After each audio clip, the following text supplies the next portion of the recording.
All right, Shalom. First and foremost, I want to give all praises, glory, and honor unto Yahweh, Bahashem, Yahweh Shai, Bahashem, Harakakodash, and double honors unto the elders and apostles of GMS Great Millstone. And the sincere Shalom to you, I can bring out this word in diligence and in truth. And as you see here, this article is from the RT, and it reads, Western democracy not working for us. African states former leader. Now it says, Nigerian ex-president Olusegun Obasanjo has previously stated that the country's system of government was imposed by colonial powers. Basically saying, Esau, man, right? And now he's seeing that the same system in which, he wants vouched for is destroying and corrupting the minds of his people, right?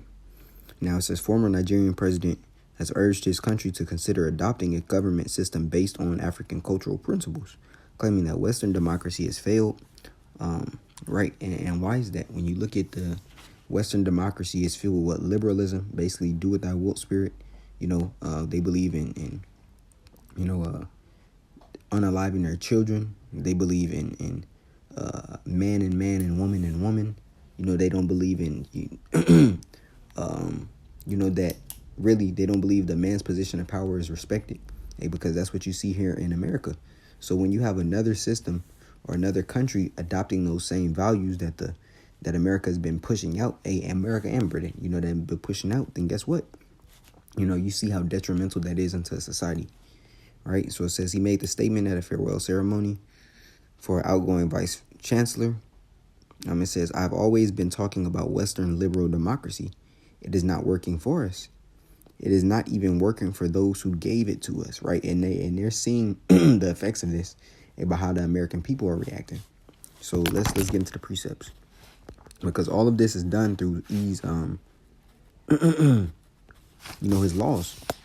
And here it is. I brought up the precept of Isaiah 10, right? And I'm gonna read it in the KJV and NLT. It says, woe unto them that decree unrighteous decrees, and that write grievousness which they have prescribed, to turn aside the needy from judgment, and to take away the right from the poor of my people, that widows may be their prey, and that they may rob the fatherless. Right? And when we read that in the NLT, it says, what sorrow awaits the unjust judges and those who issue unfair laws. Right? And that's all done by Esau Edom. Is not the world given into his hands for this appointed time? Is not the world given into the wicked? Right? As the scripture says in the book of Job 9:24. So he's ruling all of this. That's why the image of the beast, as the scripture says, is speaking, man. Because he has every avenue, every industry completely locked down and sewn up. You look at something like education. It is the same system that offers after-school Satan programs to your children. This is the same educational system that has men who are dressed up in drag reading books to your babies, man. This is the same system in which the children are, out of pocket, man. You have students beating up teachers. This is the same system that he wants, really across the world, right? Then you look at something like the pharmaceutical industry or the FDA, the Food and Drug Administration. Your drug or your food has now become your drugs, and that's all due to this system, being flourishing, in wickedness. Right? It says they deprive the poor of justice and deny the rights of the needy among my people. And you look at the court system, how unfair that is when you talk about two people that had the same charges, but one is an Israelite and one is an Edomite. Right? So this whole system is corrupted, man. Everything, every aspect in it. The Hollywood industry, the fact that you can't even drink regular water and breathe clean air. And those are things that affect us daily. The shows that your children are watching, be careful what your kids are actually consuming, man. Because he puts all different types of demonic things in it. Right? But let's go into this word. The word here is, Where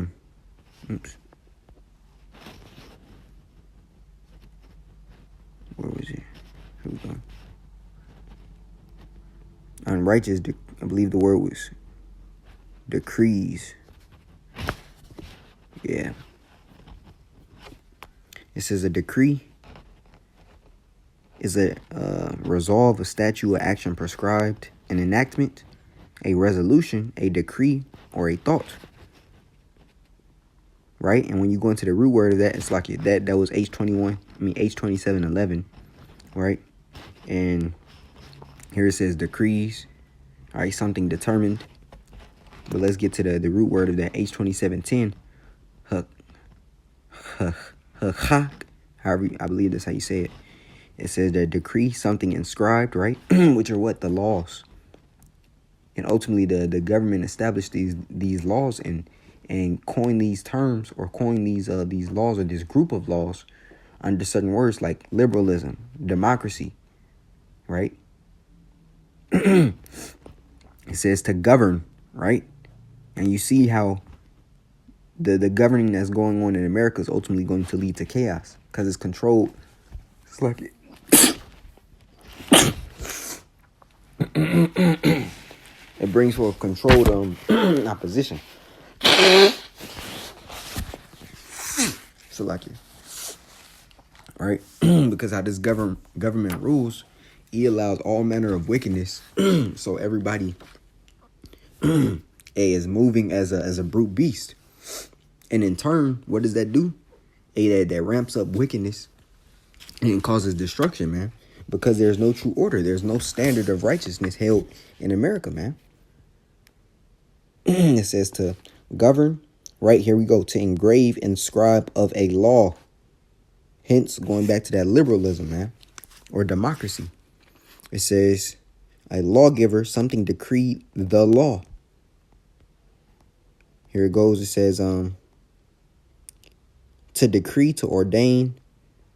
It says writings, and this is the third definition. Verbs of inscribing and writing are used in the sense of decreeing, since it is the work of a legislator to write or inscribe his laws to what is decreed.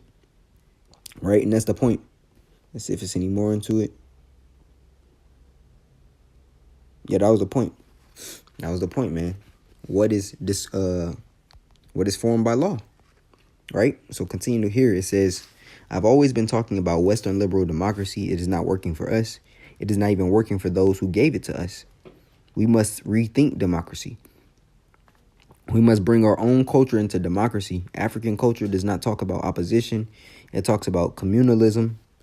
You come together, reason together, iron it out, and then you work together. I want to look up this word, communalism. It says a principle of political organization based on federated communes, allegiance to one own ethnic group, rather than to the wider society. Basically carrying out your business in-house and not worrying about anybody outside of that, man. Right? Not allowing a foreigner, especially a wicked one, to dictate how you're going to move as a society. It says the principle or practice of living together and sharing possessions and responsibilities. Which really is what us as the nation of Israel, is part of, man. Not speaking of the Hamite Africans, even though we know it's Jake over there. But what the laws and statutes and commandments in which Yahweh Shemel Shai gave us that standard is ultimately for the health and estate of the whole earth, man. Right? And the balance of such. It says, last November, the former president made a similar call at a conference on rethinking Western liberal democracy for Africa, stating that the political structure was imposed by colonial powers, Edomites, and thus fails to function effectively in Africa. Because when you look at the ways that things are carried out here, especially in government, it's all about greed and power. Greed, power, which is just ultimately control, right? You look at the politicians, all of them are bought off and paid for, and the laws in which they enact are beneficial unto themselves. They don't worry about the little man, so to speak. Even what you see with the lockdown that happened. The middle class is wiped out. That was done on purpose to easily corral and control the masses.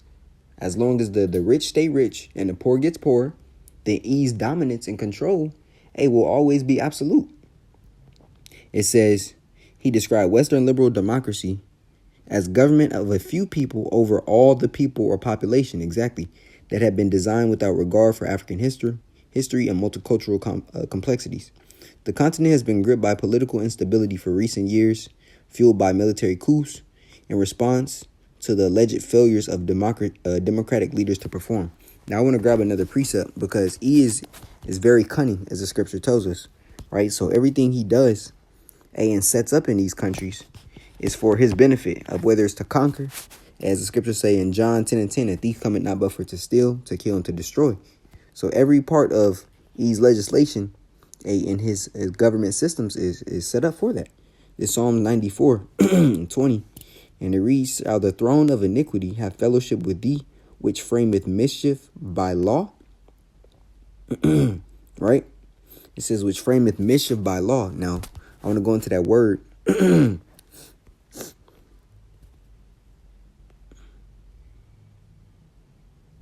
It's the word mischief. It says trouble, labor, toil, mischief, wickedness, right? When you look at the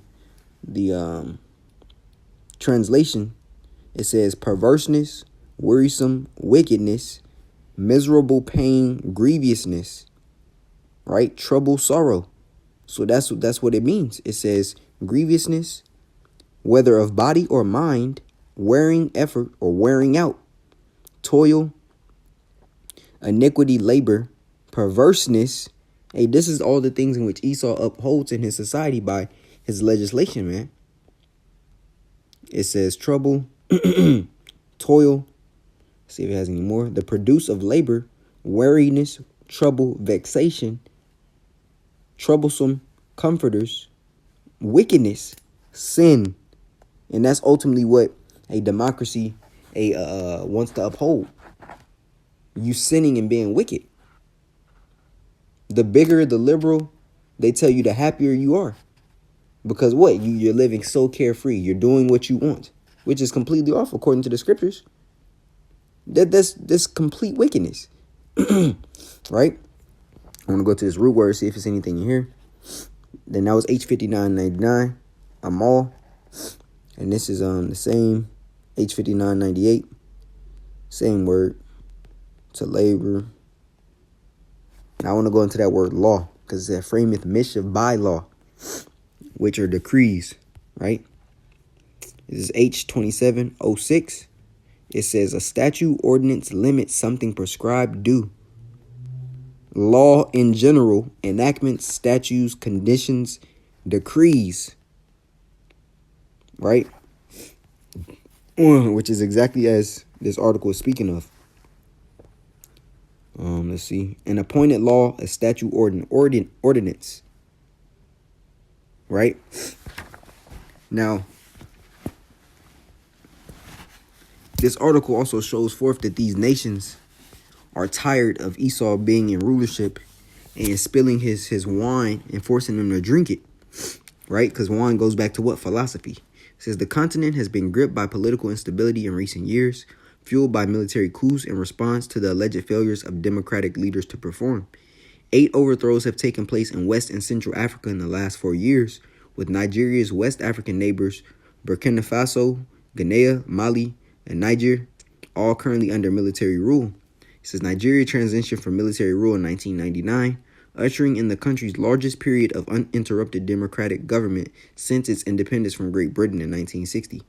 It says, Obasanjo first served as the military head of state in Africa's most populous nation from 1976 to 79, before becoming president of the civilian administration from 1999 to 2007. Now, the officials from the present Nigerian government have accused him of directly influencing the country's adoption of the current administrative model, which he is now warning against, right? So he was bought and paid for. That's what that means. Esau bought and paid for his ass too, because he allowed that democracy to come into his country. Hey, for him to get that political seat, Esau told him, hey, you want that seat in your state, in your own country? Hey, well, you're going to usher in this type of government for us, and we'll give you that power to control. But now that he's not in that position no more, he's telling the people that, hey, what the democracy in which, he ushered in is wrong. Hey, but the damage is done. But he sees how full of shit he is. But he gave into it. Right? That's why the scripture in Sirach tells us, man, never trust thine enemy. For like as iron rusteth, so does his wickedness, man. Sirach 13, it speaks about what?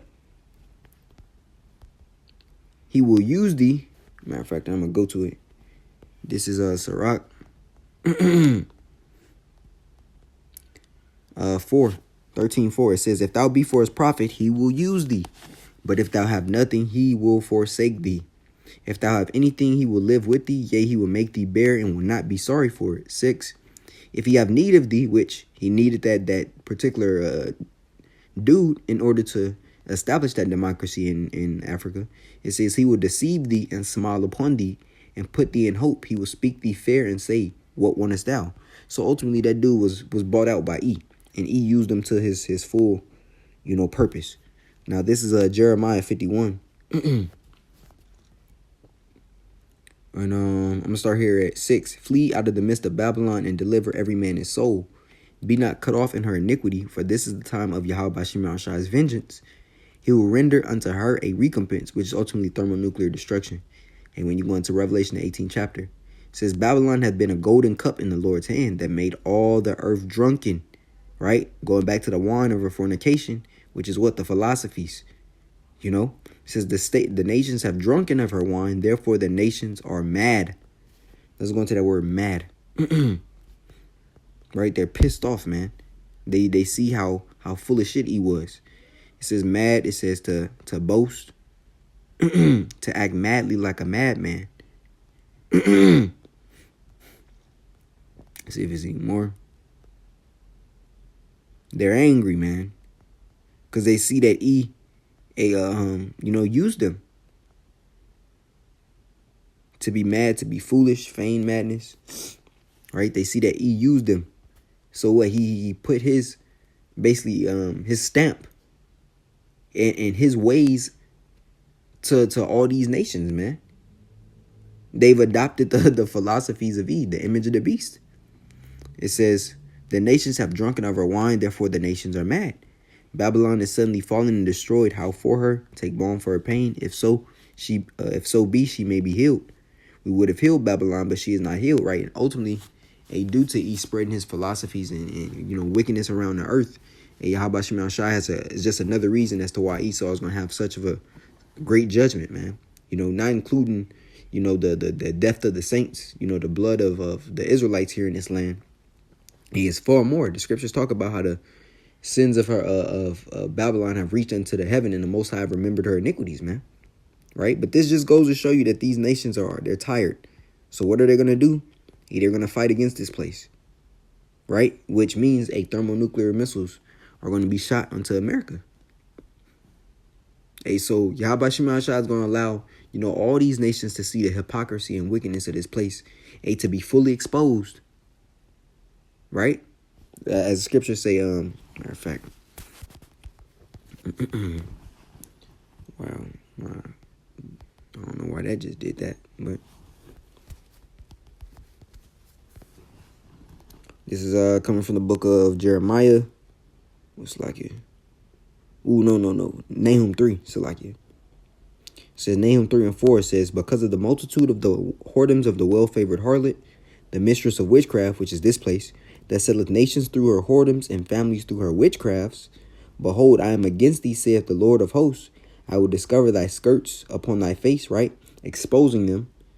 And I will show the nations thy nakedness and the kingdoms thy shame. And I will cast abominable filth upon thee and make thee vile and will set thee as a gazing stock. So all these countries that America's been doing business with, for years on end, they're going to turn on this place, man. They're finally going to come to their senses that that woman that they, desired to look at so much, was just a filthy whore that wanted things her way and did it by any means, to sell you by witchcraft, man. It was a spell placed upon you, right? So that's pretty much the point of the lesson, not to make it too lengthy. Lord willing, it was edifying unto the body. I want to give all praises, glory, and honor unto Yahweh, Bahashim, Yahweh Shai, Bahashim, Harakakwadash. Double honors unto the elders and apostles of GMS Great Millstone. And a sincere shalom to you, Akim, bringing out this word in diligence and in truth. Shalom.